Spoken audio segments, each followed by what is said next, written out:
નમસ્કાર મિત્રો, કેમ છો? આશા રાખું છું કે તમે બધા સહકુશળ હશો. હું પણ સહકુશળ છું. આજે 25 જૂન 2026નું કરંટ અફેર લઈને તમારા માટે હાજર થઈ ગયો છું. તો ચાલો મોડું ન કરતા આજનો વિડીયો શરૂ કરીએ છીએ. એની પહેલાં કહેવા માંગીશ કે ચેનલ પર નવા છો તો સબસ્ક્રાઈબ કરીને રાખજો. વિડીયો ગમે તો એક લાઇક કરી દેજો અને ભાઈ બંધો સર ફેમિલી મેમ્બર સાથે વિડીયો શેર જરૂર કરજો, જે પણ લોકો ગવર્મેન્ટ એક્ઝામની તૈયારી કરતા હોય. કારણ કે દરરોજ લોંગ વિડીયોમાં કરંટ અફેર્સ અને શોર્ટ વિડીયોમાં જનરલ નોલેજ લઈ અને આવતો રહું છું અને તમને અપગ્રેડ કરતો રહું છું. તો ચાલો મોડું ન કરતા આજનો વિડીયો શરૂ કરીએ છીએ. 25 જૂન 2026 કરંટ અફેરનો પહેલો પ્રશ્ન છે, કયા રાજ્યના ગરુડને જીઆઈ ટેગ 2026 આપવામાં આવ્યો? સાચો જવાબ છે મધ્યપ્રદેશ. બીજો પ્રશ્ન છે, વોટ્સઅપના નવા સીઈઓ તરીકે કોની નિમણૂક કરવામાં આવી? સાચો જવાબ છે કૃણાલ સાહની. ત્રીજો પ્રશ્ન છે, ચર્ચામાં રહેલું નાથુલા દર્રો કયા રાજ્યમાં આવેલું છે? સાચો જવાબ છે સિક્કિમ.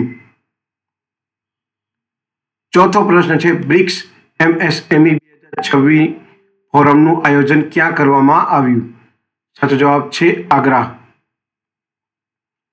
પાંચમો પ્રશ્ન છે, નિર્ણય ચેતના કાર્યક્રમની શરૂઆત કોના દ્વારા કરવામાં આવી? સાચો જવાબ છે પંચાયતી રાજ મંત્રાલય દ્વારા. છઠ્ઠો પ્રશ્ન છે, આંતરરાષ્ટ્રીય નાવિક દિવસ ક્યારે ઉજવવામાં આવે છે? સાચો જવાબ છે 25 જૂનના દિવસે.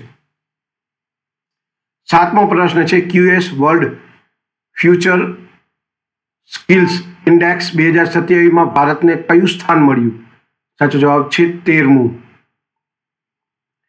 આઠમો પ્રશ્ન છે, ફિફા વર્લ્ડ કપના છઠ્ઠા સંસ્કરણમાં ગોલ કરનાર પ્રથમ ખેલાડી કોણ બન્યો? સાચો જવાબ છે ક્રિસ્ટિયાનો રોનાલ્ડો.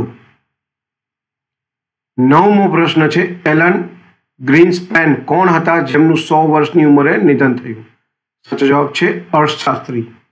10મો અને છેલ્લો પ્રશ્ન છે, ભારતની સૌથી ભારે 120 મીમી વાહન માઉન્ટેડ મોર્ટાર પ્રણાલી ગરુડાસ્ત્રનું સફળ પરીક્ષણ કયા રાજ્યમાં કરવામાં આવ્યું? સાચો જવાબ છે મધ્યપ્રદેશમાં. તો આ હતા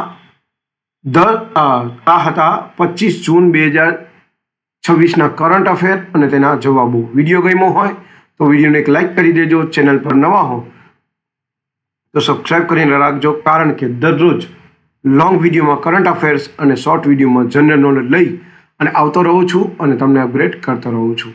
આજ માટે આટલું જ. જય હિન્દ, વંદે માતરમ દોસ્તો.